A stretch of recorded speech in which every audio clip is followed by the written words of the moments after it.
আপনার দিয়ে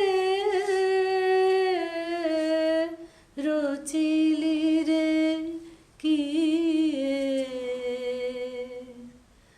আপনারি আবরণ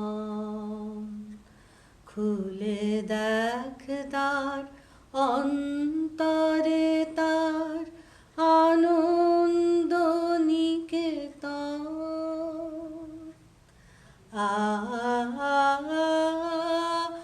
আনন্দ নিকেতন আপনার দিয়ে রচিলি রে কি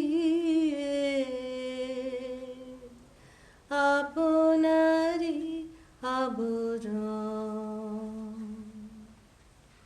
সেই এক তিনি বহু হয়েছেন। তাহলে তোমার আমার গুরু শিষ্যের কোথায় পার্থক্য? গুরু শিষ্য সম্পর্কে শ্রী সুধীর দত্তর সঙ্গে একান্ত আলাপচারিতায় প্রভুজি বলছেন, তুমি যতক্ষণ মূর্তিতে আছো, ব্যক্তিত্বে আছো, ব্যক্তি হয়ে আছো, গুরু ততক্ষণ তোমার কাছে বিশেষ মূর্তিতে আছেন, শরীরে আছেন, আধারে আছেন। আর তোমার যখন অনুভব হলো যে তোমার ভেতরের তুমি নিরাকার, বিভু, সর্বব্যাপী, তিনিও তখন নিরাকার, নির্বিশেষ, বিমূর্ত, মূর্তিতে মূর্ত হলেন তোমার কাছে। কেননা তার প্রতিমা নেই, প্রতিমা হয় না। তুমি কেবল তোমার অবস্থা ও অবস্থান থেকে তাঁকে দেখতে পাও। গুরুর নৈব শিষ্যঃ চিদানন্দ রূপহং শিবহং শিবহং অহং নির্বিকল্প নিরাকার রূপ বিভূত্বাচ্চ সর্বত্র সর্বেন্দ্রিয়াণাম।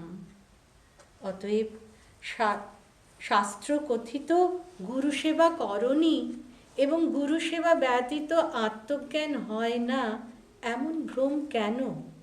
ভগবান কি বলেননি গুরুরেব পরম ব্রহ্ম তস্मै শ্রী গুরুবে নমঃ? অর্থাৎ ব্রহ্ম তখন আকারে কোথায় যে তার বাহ্য সেবা হবে? আত্মায় প্রতিষ্ঠিত হওয়ায় তখন গুরু সেবা। গুরু একটা পথ, একজন পথ প্রদর্শক, একটি নিশান, নিশা নাও। আবার তিনি গুরু। আত্মপ্রতিষ্ঠিত হলে আরও নিবিড় করে নিবিষ্টভাবে আষ্টে পৃষ্ঠে ওতপ্রোতভাবে জড়িয়ে মিশে বিগলিত দ্রবীভূত হয়ে থাকা। আর ওটাই তো তার আসল থাকা, স্বরূপে থাকা। তিনি এখানেই শিষ্যকে পৌঁছে দেন। আর তখনই গুরু শিষ্যের মধ্যে এবং শিষ্য গুরুর মধ্যে বাস করেন। তখন তার এতদিনের আলাপন, এতদিনের চাওয়া, এতদিনের কথা সার্থক হলো। তখন শুধু আনন্দ আর আনন্দ, কথা নেই, কথা ফুরলো। তখনই চুপ, মৌন, অর্থাৎ ভিতর মুখ হওয়া। কথা তখন তৎপ্রসঙ্গ, সঙ্গ তখন তাঁর সঙ্গ, আসক্তি তখন তাঁতে আসক্তি, কর্ম তখন তৎকর্ম। তুমি কোথায়? আছেন তো কেবল তিনি। যথার্থই বলেছ, আত্মতত্ত্বই আসল সেবা, আত্মকথাই শ্রেষ্ঠ কথা, আত্মসেবাই শ্রেষ্ঠ সেবা।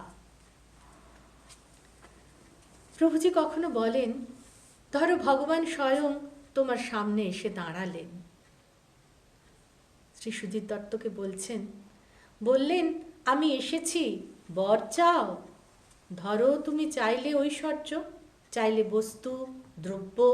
তিনি বললেন, তথাস্তু। তুমি তো আরো ফাঁসলে।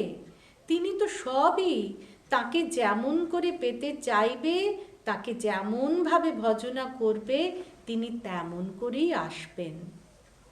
কর্ম করো ঠিক আছে, কিন্তু জ্ঞানে থেকে কর্ম করো, যন্ত্র হয়ে করো, তবেই না তোমার কর্ম হয়ে উঠবে পূজা, ভজন। তবে হ্যাঁ, আত্মতত্ত্ব জাগ্রত করাই শ্রেষ্ঠ সেবা।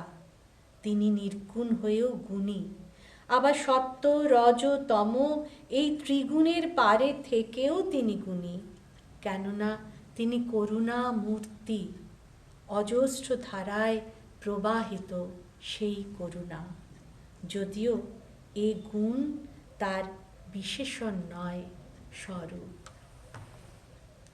আজকের আনন্দ আলাপন এই পর্যন্তই। নমস্কার।